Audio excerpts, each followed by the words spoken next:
Right, let's show you something different. Well, this is what I call the chicken rig. You might have seen it if you watch a lot of YouTube. I've been fishing it for quite a few years.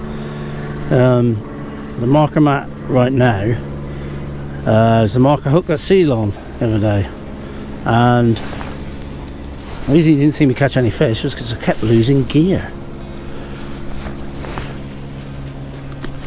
Fishing the Texas rig. So no weights on your line or anything here now. Just tie your EWG hook straight to your line. And just untangle all of this. So there's my hook straight to my fluorocarbon. And what I'm going to do here now is I'm going to put a Senko on.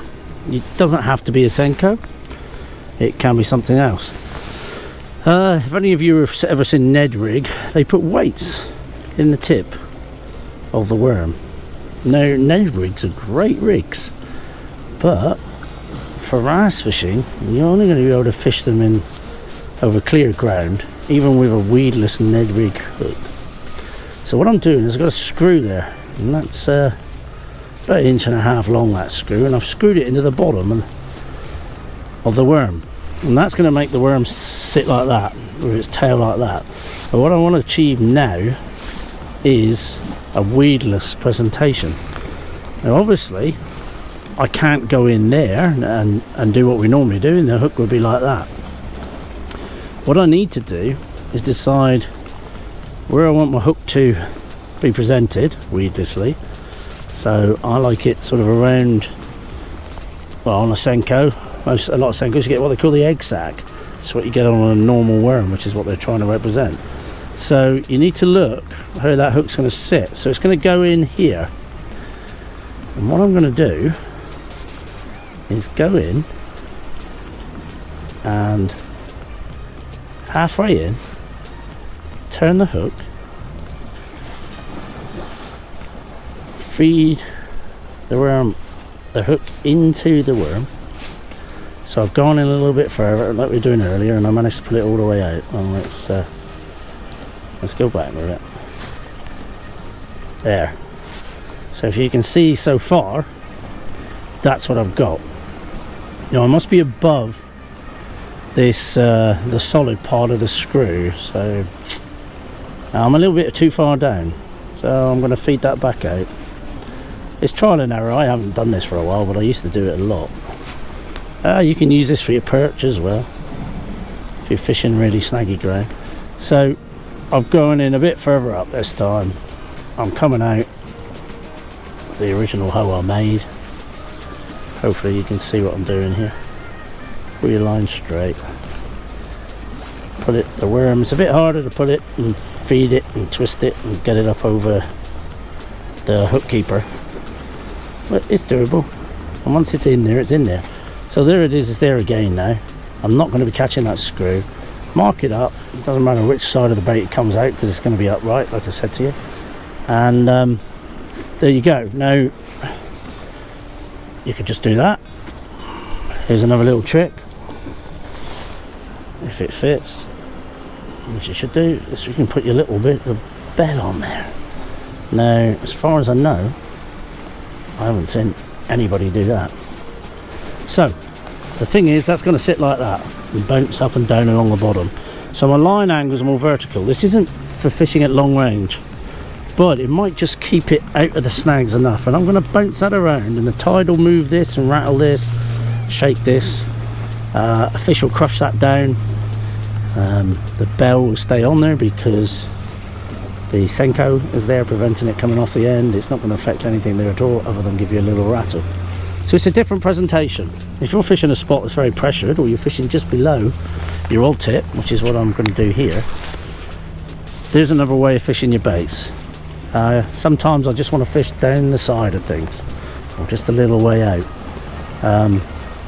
Sometimes I want to fish distance. This isn't a distance rig, it's as far as you can throw it and present it rig, basically.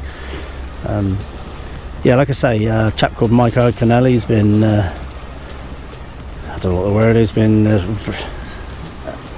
phrase, been going on about the virtues of the rig. He wouldn't have seen that though, so if he sees my channel, he might like that idea. But this rig's been around for a while. As far as I know, Gary Yamamoto used to use it, and that's where I picked it up from, a video on YouTube quite a few years back now. If you remember lure fishing for wrasse, I would have posted that without the bell at some point in the past. You might be able to find it, but there you go, you can find it on my channel. I will do a sitting at the table tying it up as well, but let's see if it catches out. So I'm just going to be hopping this around here. Well, it's just a pitch cast for this. Let it sink down. Obviously it won't bomb it down to the bottom, and make sure it is on the bottom, and then you're just twitching, you're tapping almost like you do with a drop shot. You're tapping the slack.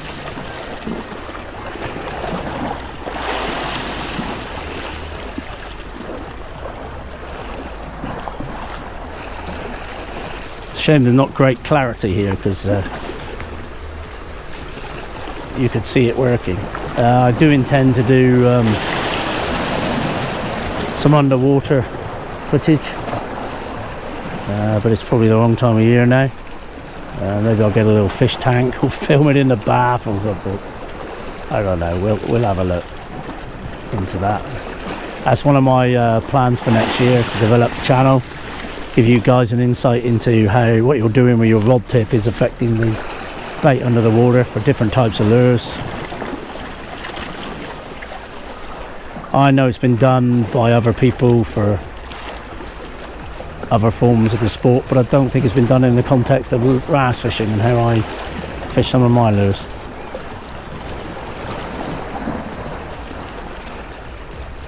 I obviously want to show you other ways of catching wrasse with lures. You can float fish lures for wrasse. So at some point in the future I'll be doing that. It's using the appropriate technique for the conditions at the time, to be honest. 99% or thereabouts, I'm fishing a Texas rig or a Chica rig for wrasse. On the odd occasion, changing it up, doing this can work. I will be doing drop shotting for wrasse as well. Not a massive fan of that because you lose a lot of leads, but I'll show you how to avoid that a bit.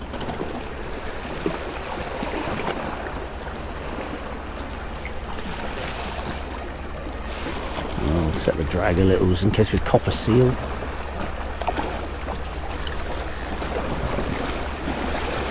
Snap a rod.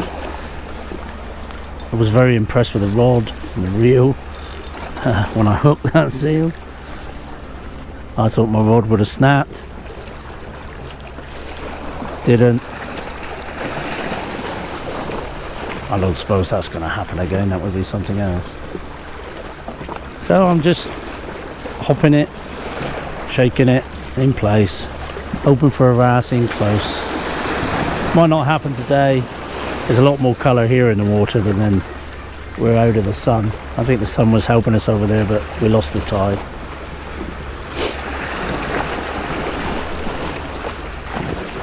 The more vertical you can be with this rig, the more control you get with it. Now, I was getting bites the other day around here, so let's have a look.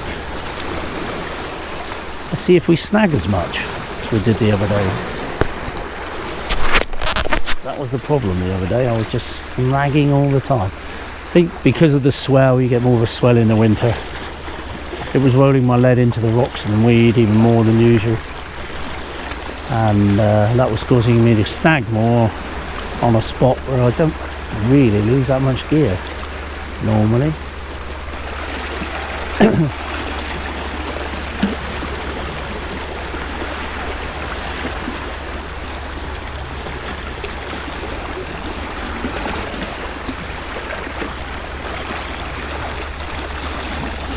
I plan to do a video with Cheb rigs, use them. Good angler down in Cornwall, Steve Butler, loves his Cheb rigs. I think he fishes them more than anything else by the look of it. They're basically a version of an articulated jig head, so that gives your bait more movement again, particularly if you're using shad baits. They'll swim that much better, and it's a case of matching the size of your cheb to the bait you're using, so that when the bait falls through the water, the weight that you've got on there gets that tail working. You can fish it with stick baits as well. I know Steve does. It's just another way of presenting your bait.